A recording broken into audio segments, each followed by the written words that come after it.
নমস্কার, আমার YouTube channel বাঙালি আড্ডাতে আপনাদের স্বাগত। আমার আজকের বিষয় পরিচালক নির্মল দে। আমি আসলে বিস্তৃত প্রায় চলচ্চিত্র পরিচালকদের নিয়ে কথা বলছি। কেউ দেখুক না দেখুক আমি এটা চালিয়ে যাবো এই কারণেই যে এটা একটা দলিল হয়ে থেকে যাবে। এখন তিনজন বি- মানুষের উক্তি, তিনজন নয় বলা বলা যেতে পারে দুজন মানুষের উক্তি দিয়ে এটা শুরু করা যায়। সেটা হলো সত্যজিৎ রায় বলেছিলেন, তিনটে ছবি দেখে প্রথমেই আমার এটা মনে হয়েছিল যে এই পরিচালক বেশ চতুর দক্ষ পরিচালক। কি তিনটে ছবি সে কথায় পরে আসছে। সাবিত্রী চট্টোপাধ্যায় বলেছিলেন, একজন সুপরিচালক হওয়ার সাথে নির্মলবাবুর অভিনয়ের ক্ষমতাও ছিল বেশ ভালো। তিনি যতটুকু করে দেখিয়ে দিতেন সেই মতন অনুসরণ করলেই যথেষ্ট ছিল। বসু পরিবারের সময় তিনি উত্তম কুমারকে একদম হাতে ধরে শিখেছিলেন।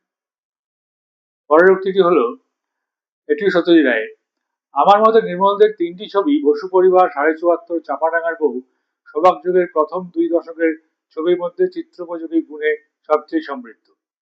তখনকার হলিউডের বেশিরভাগ পরিচালকের মতোই নির্মলদের প্রধান লক্ষ্য ছিল নানান শ্রেণীর দর্শকের মনোরঞ্জন।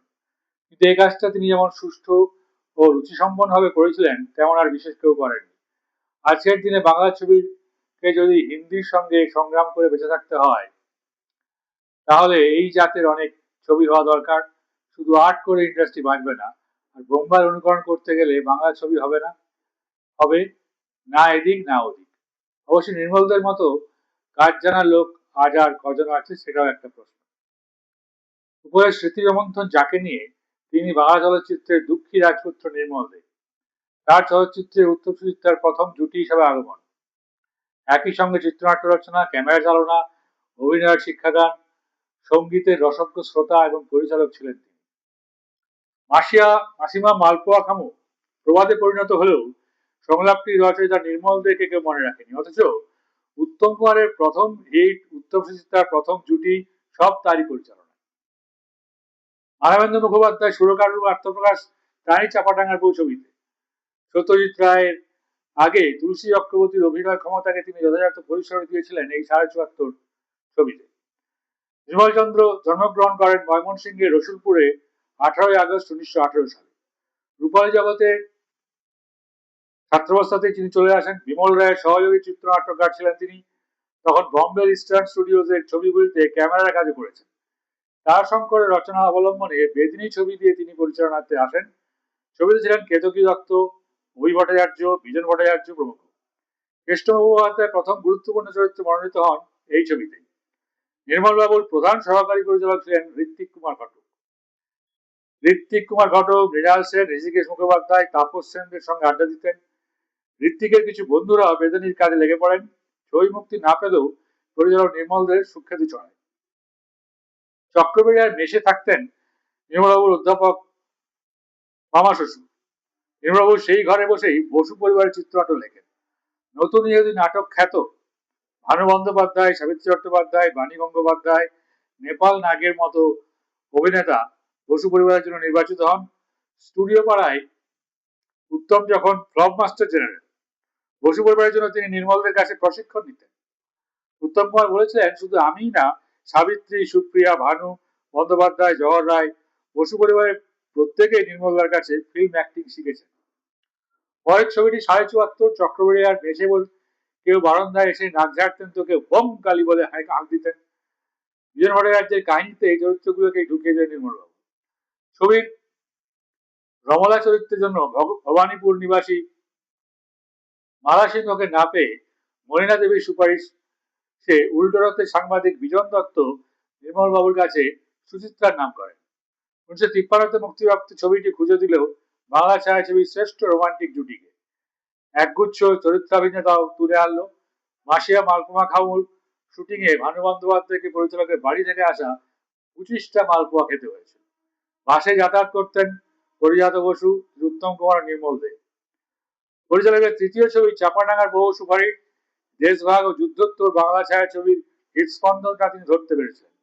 একদিকে মধু বসু, দেবকী বসু, নরেশ মিত্রর মতো প্রবীণরা সচল, তেমনি অন্যদিকে বাঙালিরা তখনও সত্যজিৎ, ঋত্বিক, তপন, মৃণাল বা যাত্রীকদের চেনেননি।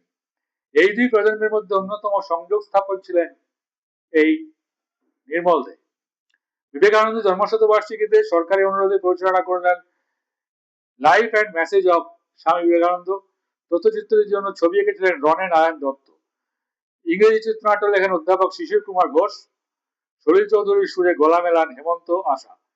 60-এর দশকে বোম্বেতে তিনি সক্রিয়তর। সেখানে চিত্রনাট্য রচনা ছাড়াও মাঝে মধ্যে অভিনয় করছেন। এই ধারায় অনুসরণ করেছেন অ্যালফ্রেড হিচকককে। 74 কলকাতার রাস্তা দিয়ে যে স্যুট পরিহিত ধূমপানরত ব্যক্তিকে এক ঝলক দেখে দেখা যায় তিনি পরিচালক স্বয়ং। দিলীপ কুমারের অনুরোধে রাম আউট সামের চিত্রনাট্য লিখেছেন, তাতে বাঙালি উকিলের ভূমিকা অভিনয় করেছেন।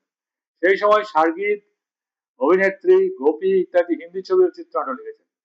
এই সময় দুবার হৃদরোগের ধাক্কা সামলাতে হয়েছিল তাকে। 28 অক্টোবর 1968 কালী পুজোর দিন কেউ জানলার কাঠ নিচে শব্দবাজি ফাটালো। অনেক চেষ্টাতেও তাকে বাঁচানো যায়নি। এই অকাল মৃত্যুতে তার বিস্মৃতির অতলে চলে যাওয়া শুরু। তার 74.5-কে বাঙালি ভুলবে না। সত্যজিৎ নির্মলবাবুর পরিচালিত প্রথম 3টি ছবিকে সৌভাগ্য যুগের প্রথম 2 দশকের ছবিগুলির মধ্যে চিত্রোপযোগী গুণে সমৃদ্ধতম আখ্যা দেন। কিন্তু একটা ছবি হিট করলেই কিছু পরিচালক যেমন সেই বিষয়বস্তু নিয়েই পরপর ছবি করেন, নির্মলবাবু সেই প্রবণতাতে ধরা পড়েন। অতি অল্প ছবি করলেও প্রতিটির বিষয়বস্তু ভিন্ন।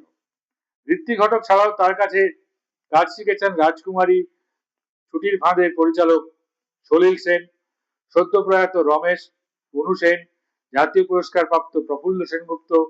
বোম্বেতে তার সহকারী ছিলেন রাধু কর্মকার।